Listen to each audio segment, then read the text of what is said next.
তুমি কোনোদিনও আমাকে ছেড়ে কোথাও যাবে না বলো?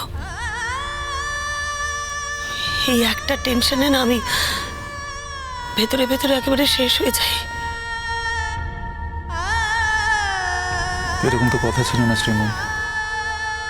তুমি তো সব জেনেই এসেছিলে। জেনে এসেছিলাম, কিন্তু জানা আর মানার মধ্যে তো অনেক অনেক তফাৎ আছে না? আমি রোহিত, আমি কিছুতেই মানতে পারবো না যে তুমি মৃত্যুর সঙ্গে যুদ্ধ করতে নেমেছ। হার মানলে চলবে? তুমি একা সমুদ্রের বিরুদ্ধে যুদ্ধ করতে নেমেছ। হার মানা কি তোমায় মানায়? আমার শ্রীময় কখনো হারতে পারে? আমার কি শক্তি বলো? কতটুকু ক্ষমতা আমার রোহিত? আমার এই দু হাতে কতটুকুনি শক্তি আছে যে তোমাকে সব কিছু থেকে আমি দু হাতে আঁকড়ে ধরে থাকবো? কেউ যদি জোর করে এসে তোমাকে আমার থেকে ছিনিয়ে নিয়ে যেতে চায়, আমার কতটুকুনি শক্তি আছে? আমি পারবো আটকাতে? আমি তো কুটোর মতন ভেসে বেরিয়ে যাব। হ্যাঁ, কিন্তু তবুও তুমি 1 ইঞ্চি জমি ছাড়বে না। তুমি যুদ্ধ করে যাবে।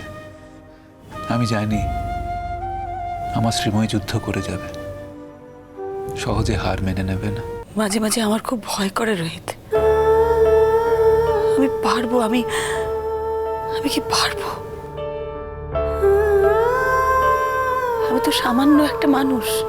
তুমি সামান্য একজন মানুষ, কিন্তু তুমি প্রবল শক্তিময়ী।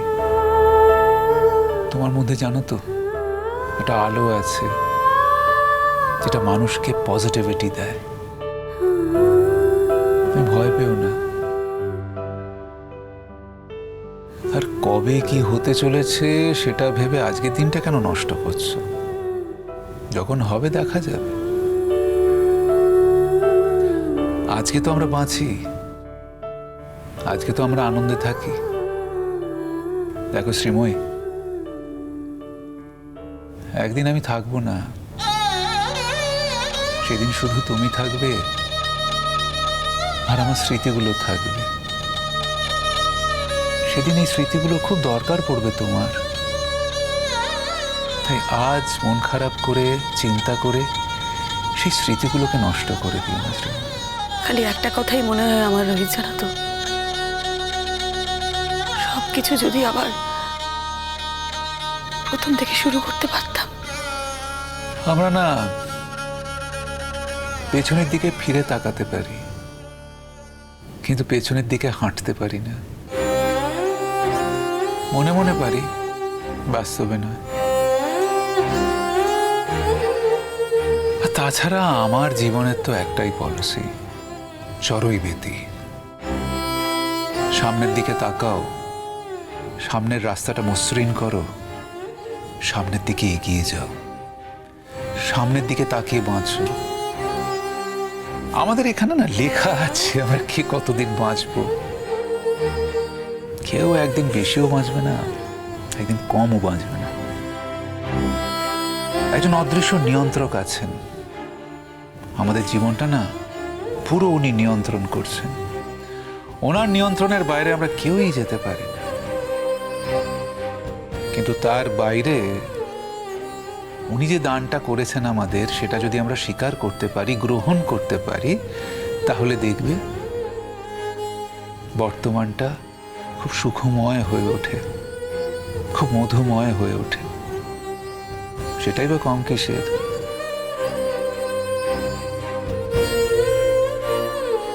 কি হলো শ্রীময়ী, কাঁদছো কেন তুমি?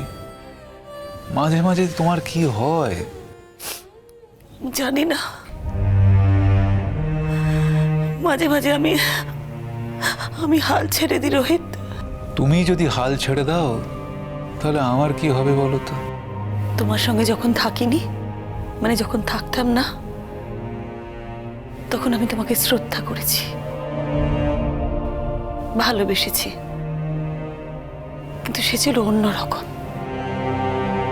কিন্তু যবে থেকে তোমার কাছে এসেছি, আমাদের বিয়ের পর তোমার সঙ্গে থাকতে শুরু করেছি, তবে থেকে প্রত্যেকটা মুহূর্তে আমার খালি মনে হয় এই মানুষটাকে ছেড়ে কি থাকা সম্ভব? সম্ভব না। এই মানুষটা থাকবে না, অথচ আমি থাকবো।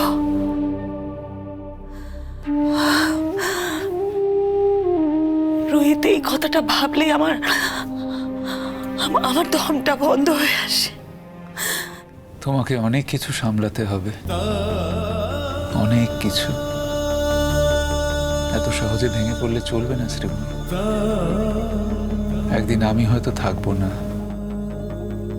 কিন্তু আমার স্মৃতিগুলো থেকে যাবে। আমার এই নশ্বর শরীরটা থাকবে না, কিন্তু আমার মনটা থেকে যাবে। আমি হয়তো বিলীন হয়ে যাব, কিন্তু আমার হৃদয়টা তোমার কাছে গচ্ছিত হয়ে থাকবে। আমি তোমার মধ্যেই থাকব, সেখান থেকে কেউ আমাকে সরাতে পারবে না, স্বয়ং ঈশ্বরও পারবেন না। যখনই আমাকে মনে পড়বে, যখনই মন খারাপ করবে, চোখ বন্ধ করে খালি আমার কথা চিন্তা করবে, ঠিক আমাকে দেখতে পাবে। আমি তোমার মধ্যেই থাকবো, কোথাও যাব না, কোথাও না।